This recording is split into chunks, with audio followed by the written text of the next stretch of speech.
வணக்கம். ஜபை இஜட் ஃப்ரம் ஜபாதுபட்டி புதூர். பவர் ரைட்டர் அப்படிங்கிற இந்த யூடியூப் சேனல் மூலமாக உங்களை மீண்டும் சந்திப்பது ரொம்ப மற்றற்ற மகிழ்ச்சி. அத்தோடு எங்கள் சேனலை சப்ஸ்கிரைப் பண்ணுங்கள், பெல் பட்டன் அழுத்த மறந்துடாதீங்க. அத்தோட எல்லாத்துக்கும் ஷேர் பண்ணுங்கள். அதாவது அமித்ஷா ஆரம்பித்து வைத்த ஒரு கோஷம் அப்படின்னு தான் சொல்ல முடியும். அதாவது ஆட்சியிலும் பங்கு, அதிகாரத்திலும் பங்கு.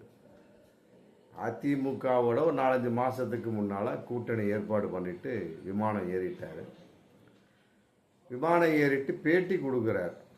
ஆட்சியிலும் பங்கு, அதிகாரத்திலும் பங்கு, கூட்டணியாக நாங்கள் செயல்பட்டு கூட்டணி ஆட்சி தமிழகத்தை அதிமுக பாஜக கூட்டணி 2026 சட்டமன்ற தேர்தல் ஆட்சியை பிடிக்கும். உடனே இங்கே மிகப்பெரிய ஒரு பிரளயம். அதெல்லாம் கிடையாதுங்க, கூட்டணி அவ்வளோதான், முடிஞ்சு போச்சு.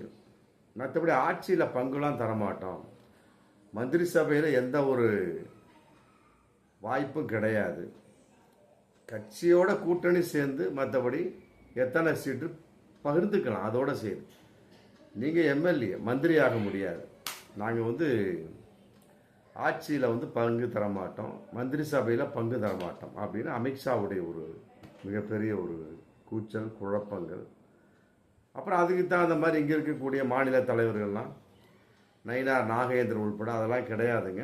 அங்கே இருக்கக்கூடியவங்க தான், அதிமுக இருக்கக்கூடியவங்க தான் முதலமைச்சர் வேட்பாளராக அறிவிக்கப்படுவார்கள். அங்கிருந்தால் ஒரு முதலமைச்சர் தோன்றுவார் அப்படிங்கிற மாதிரி சொன்னாங்க. அப்புறம் திரும்பவும் ஒரு 10 நாளைக்கு முன்னாடி மீண்டும் அதே மாதிரி ஆட்சியில் பங்கு, அதிகாரத்தில் பங்கு, கூட்டணி ஆட்சி தான் நடக்கும் சொல்லி போட்டு அது ஒரு மிகப்பெரிய ஒரு பிரளயம். அப்புறம் திரும்பியும் ஒரு மிகப்பெரிய ஒரு பிரச்சனை ஏற்படுத்தப்பட்டு அப்புறம் ஸ்ட்ராங்காக சொல்லிட்டார். ஆமாம், அதை வச்சு எடப்பாடியும் சொல்லிட்டார். அமித்ஷா சொன்னால் சரியாக இருக்கும், அமித்ஷா சொல்கிறனால யாரும் எதிர்த்து பேச வேண்டாம் சொல்லி போட்டு எடப்பாடியை தொண்டர்களுக்கு கட்டளை போட்டுறார். முடிஞ்சு போச்சு. அப்போ இந்த ஆட்சியில் பங்கு, அதிகாரத்தில் பங்கு அப்படிங்கிறது பழைய கோஷமாக இருந்தாலும் இப்போதைக்கு ஒரு சூழலில் ஒரு 4-5 மாதத்துக்கு முன்னால் இதை ஆரம்பித்து வைத்து மிகப்பெரிய ஒரு பிரளயத்தை ஏற்படுத்தியது பாஜக, அமித்ஷா அப்படின்னா இது மிகையாகாது. என்ன இதில் ஒரு விஷயம் அப்படின்னு கேட்டால், அது அதிமுகவோட போயிடுச்சுங்க, அதை விட்டுருங்க. இங்கேயாங்க வம்புக்கு எடுக்கிறீங்க அப்படின்னா திமுகவில் அது பற்றிக்கிச்சு. திமுகவில் பற்றிக்கிச்சு. ஒரு 2-3 நாளைக்கு முன்னால் திருச்சி வேலுச்சாமி ஒரு கூட்டத்தில் பேசியிருக்கார்.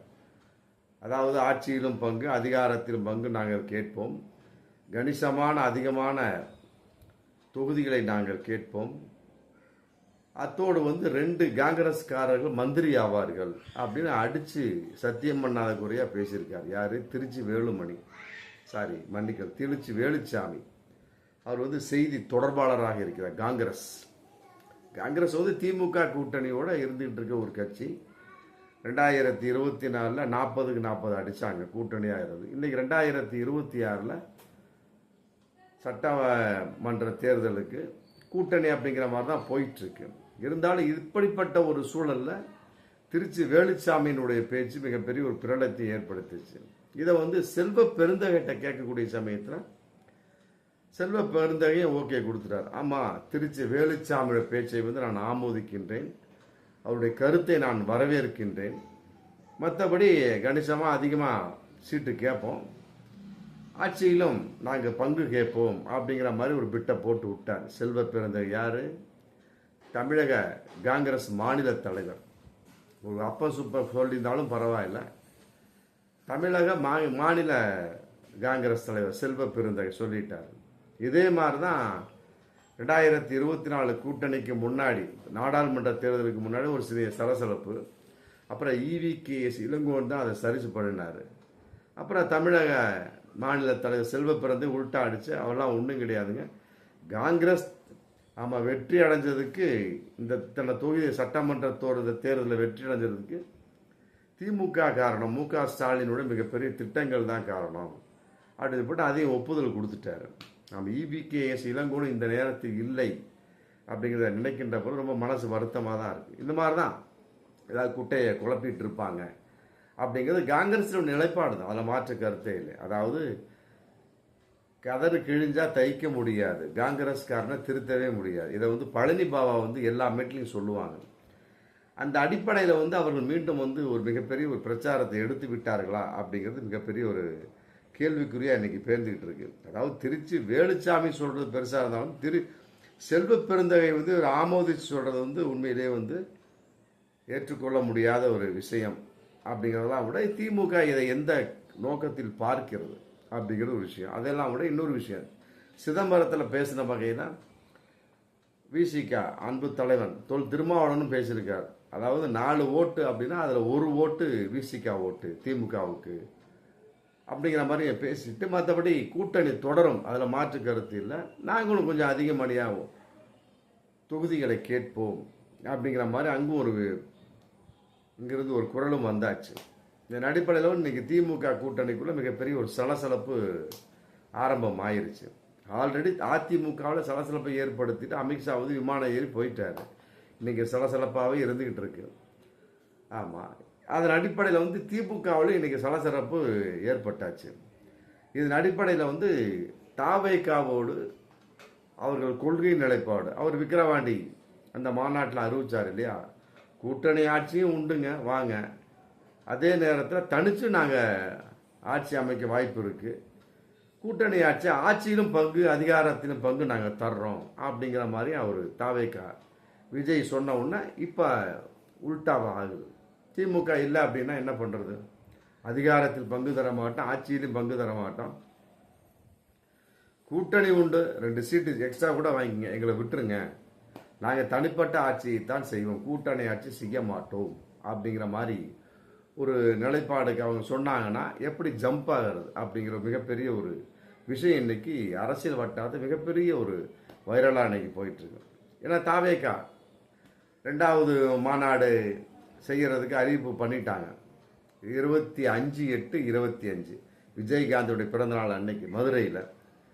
இப்போ அதனுடைய ஒரு லயோலா மணி, அதாவது கூட்டணி கட்சிகள்லாம் தலைவர்கள்லாம் பங்கேற்பார்கள் சொல்லிட்டு அவர் ஒரு வார்த்தை இன்னைக்கு விட்டுருக்கிறார். தாவேகா லயோலா மணி எப்படி அப்படிங்கிறது மிகப்பெரிய ஒரு கேள்வி வருது இல்லையா. எப்படி அது முடியும், கூட்டணி ஆட்சிக்கும் ஓகே, ஆட்சியிலும் நாங்கள் பங்கு தர்றோம், முடியலையா தனிப்பட்ட முறையில் நாங்கள் ஜெயிப்போம், இந்த 3 விதமான கருத்தை வந்து விஜய் வந்து அன்னைக்கே சொல்லிட்டார் மாநாட்டில். மற்றபடி அதுக்கு இடையில எந்த ஒரு ஒற்றுமையும் அந்த கூட்டணிங்கிற கான்செப்ட் எதுவும் ஏற்படலையே. அப்படிங்கிறப்ப எவ்வாறு கூட்டணி தலைவர்கள் 2வதாக நடக்கக்கூடிய தாவேகா மாநாட்டில் மதுரை நடக்கக்கூடிய மாநாட்டில் எவ்வாறு பங்கு பெறுவார்கள் அப்படிங்கிறது மிகப்பெரிய ஒரு விஷயமா போயிட்டு. இதையெல்லாம் விட இன்னொரு விஷயம், பாமக அன்புமணி ராமதாஸும் சொல்லிட்டார். ஆமாம், கூட்டணியில் சேரக்கூடிய சமயத்தில் ஆட்சியில் நாங்கள் அதிகாரத்தில் பங்கு கேட்போம். இது ஒரு விஷயம். அங்கே வந்து தந்தைக்கு மகனுக்கு மிகப்பெரிய ஒரு சண்டை இருந்திருந்தாலுமே கூட மற்றபடி வந்து அவர் இன்னைக்கு அறிவிச்சிட்டார், கூட்டணி அப்படிங்கிற கான்செப்டில் ஆட்சியிலும் பங்கு அதிகாரத்திலும் பங்கு வேண்டும் அப்படின்னு. அப்படி இருக்கக்கூடிய சமயத்தில் அங்கே அவருடைய ஒரு நிலைப்பாடு அதிமுகவோட கூட்டணி அமைக்கக்கூடிய சமயம். மற்றபடி வந்து இங்கே பாஜகவுடைய கான்செப்ட் வரக்கூடிய சமயத்தில் அது அன்புமணி தான் அப்போ துண்டா பாமக 2 உடைஞ்சிருச்சேன், அதிகாரப்பூர்வமாக உடைந்து விட்டதாகத்தான் இன்னைக்கு மிகப்பெரிய ஒரு விஷயம் நடந்து போயிட்டு இருக்கு. அப்படிங்கிறவங்க ஏன்னா இவர் தனிப்பட்ட ஒரு கூட்டத்தை சேர்த்திட்டு இருக்கிறாரு, அன்புமணி ஒரு தனிப்பட்ட ஒரு கூட்டத்தை சேர்த்துக்கிட்டு என்ன சொன்னால் அதிகாரப்பூர்வமாக அறிவிக்கப்படவில்லை, மற்றபடி 2 டாராக கிழிஞ்சிருச்சு. அப்படிங்கிறப்ப ராமதாஸை பொறுத்தவரை அதிமுக கூட்டணி தான் வரப்போறாரு. அதன் அடிப்படையில் வந்து எவ்வாறு அப்படிங்கிற மிகப்பெரிய ஒரு கேள்விக்குறிக்கு அதிமுகவுக்குள்ள மிகப்பெரிய ஒரு சலசலப்பும் வந்தாச்சு. பாஜகவுக்கு போட்டால் அது பிரச்சனை கிடையாது, ஆட்சியில் பங்கு அதிகாரத்தில் பங்கு அப்படிங்கிற அவங்க வரமாட்டாங்க. அப்படிங்கிறப்ப அதை நோக்கி ராமதாஸ் சொல்ல வாய்ப்பு இல்லை, அவருக்கு பிரியமும் கிடையாது. அது மிகப்பெரிய ஒரு பணி. இன்னொரு துண்டு இருக்கு இல்லையா அன்புமணி, அவர் வந்து பாஜகவோட சேரக்கூடிய சமயத்தில் அவர் என்ன பண்ண போறாரோ அப்படிங்கிறது தெரியல. அதற்குள்ள ராமதாஸுக்கும் அன்புமணிக்கு பிரிவினை ஏற்பட்டு தனித்தனியாக பேரை வச்சுக்குவாங்களா அப்படிங்கிறது தெரியல. அப்படி நிலைப்பாடு போயிட்டு இருக்கு. ஆக வந்து பாமகவும் ஆட்சியில் பங்கு கேட்குது, மந்திரி சபையில் பங்கு கேட்குது, மற்றபடி வந்து காங்கிரஸும் ஸ்டார்ட் பண்ணிட்டாங்க. ஆமாம், அது பேசக்கூடிய ஒரு சூழல் வந்தாச்சு. மற்றபடி ஆல்ரெடி தாவேக்கா சொல்லியாச்சு, நாங்கள் தர்றோம் வாங்க அப்படிங்கிற மாதிரி சூழல் இருக்குது. ஆட்சியிலும் தர்றோம், அதிகாரத்திலும் பங்கு தரோம் அப்படின்னு வார்த்தை அன்னைக்கே விட்டுட்டார் மாநாட்டில். இப்படி ஒரு சூழல் இருக்கக்கூடிய சமயத்தில் 2026 சட்டமன்ற தேர்தல் இன்னும் தேதியும் அறிவிக்கப்படலை. இன்னும் 8 மாதம் 9 மாதம் பக்கம் இருக்குது. அதற்குள்ளே தமிழகத்தில் இப்படி ஒரு சூழல் ஏற்பட்டு மிகப்பெரிய ஒரு விஷயமா போயிட்டுருக்கு. அது வந்து எந்த நோக்கத்தில் முடியும் அப்படிங்கிறதான் இல்லை. திமுகக்குள்ள மிகப்பெரிய பிரளயம் ஏற்பட்டு அது திமுக கூட்டணி உடைக்குமா அப்படிங்கிற ஒரு தகவல் ஆமாம் இன்னைக்கு துண்டாவே தெரியுது. அப்படி உடைத்தால் விசிகாவுடைய பங்கு அவருடைய நகர்வு எங்கு நோக்கி இருக்கும், காங்கிரஸுடைய நகர்வு எங்கு நோக்கி இருக்கும்? ஏன்னா வந்து எந்த ஒரு அறிவிப்பும் இல்லாமல் திருச்சி வேலுச்சாமி இப்பவே சொல்லிடுறாரு. ஆமாம், 2 காங்கிரஸ்காரங்க வந்து மந்திரியாக இருப்பாங்களாம். அது வந்து ரொம்ப அவசரத்தனமான ஒரு பேச்சாகத்தான் நம்ம கருத முடியும் அரசியல் இப்போதைய நிலைமையில். அதற்கு செல்வ பருந்தகை ஆமோதித்திருப்பது வரவேற்பது அதோட அவசரம். அப்படிங்கிறப்ப இது மிகப்பெரிய ஒரு பிரளயத்தை ஏற்படுத்தலாம். விசிகாவை பொறுத்தவரை அவர் இன்னைக்கு சொல்லிட்டார், ஐயா தோல் திருமாவளவன், நாங்கள் வந்து திமுக கூட்டணி இருக்கிறோம். ஆமாம், மற்றபடி வந்து அது மாதிரி சொன்னார். ஆதவ அர்ஜுனா அதை வந்து கட்சியை விட்டு நீக்கிட்டாங்க, முடிஞ்சு போட்டு. இருந்தாலும் வந்து இப்போதைக்கு ஒரு சூழலில் ஒரு பிட்டு 4 ஓட்டில் 1 ஓட்டு விசிக அப்படிங்கிறப்ப திமுகவுக்கு கலக்கம் ஏற்பட்டிருப்பதாக சொல்ல முடியாது. அது எவ்வாறு சமாளிக்க போகிறார்கள் அப்படிங்கிற மிகப்பெரிய ஒரு கேள்வி வந்திருக்கு. பார்ப்போம். என்ன தேர்தல் சமயத்தில் இதெல்லாம் எந்த அளவுக்கு அந்த கூட்டணி உடையாமல் இருக்குமா திமுக, அதில் குறிப்பாக இந்திய கூட்டணி அப்படிங்கிறது தெரியும். அதையெல்லாம் கூட அதிமுகவை பொறுத்த வரைக்கும் ஆமாம் மிக பிரம்மாண்டமான ஒரு கூட்டணி அப்படிங்கிற மாதிரி அமித்ஷா சொல்லிட்டு போனாலும் கடைசி வரைக்கும் அந்த கூட்டணி நிலைக்குமா? எடப்பாடி சொல்லிட்டார், அதெல்லாம் தர முடியாது, சீட்டு வாங்கினே ஜெயிச்சா போயிட்டே அப்படின்னா பாஜகவை சொல்லிட்டாரு. அமித்ஷாவும் சொன்ன மாதிரி சொல்கிறாரு. அப்புறம் திருப்பி பிரட்டிக்கிட்டு பேசிட்டு இருக்கிறாங்க. அப்படிங்கிறப்ப திமுக கூட்டணிக்குள்ளும் சலசலப்பு, அதிமுக கூட்டணிக்குள்ளும் சலசலப்பு. இதற்கு இடையில வந்து கழட்டி விட்ட மாதிரி ஒரு அனாதையாக்கப்பட்ட ஒரு கட்சியா தேமுதிக அப்படிங்கிறது மிகப்பெரிய ஒரு கேள்விக்குறியா இதில் போயிட்டு இருக்கு. பார்ப்போம், அவங்களுடைய நிலைப்பாடு எப்படி வந்தாலுமே சரி, நம்ம அவங்களும் வந்து ஆட்சியில் பங்கு கேட்க போகிறாங்களா அப்படிங்கிறது தெரியல. ஆக ஒன்று மட்டும் நிதர்சனமாக தெரியுது, அதிமுக கூட்டணி திமுக கூட்டணி ஆமாம் இரண்டுமே உடையக்கூடிய ஒரு சூழல் இருக்கிறது அப்படிங்கிறது தான் பகிரங்கமான ஒன்று. பார்ப்போம் மீண்டும் அடுத்த வீடியோ. நன்றி.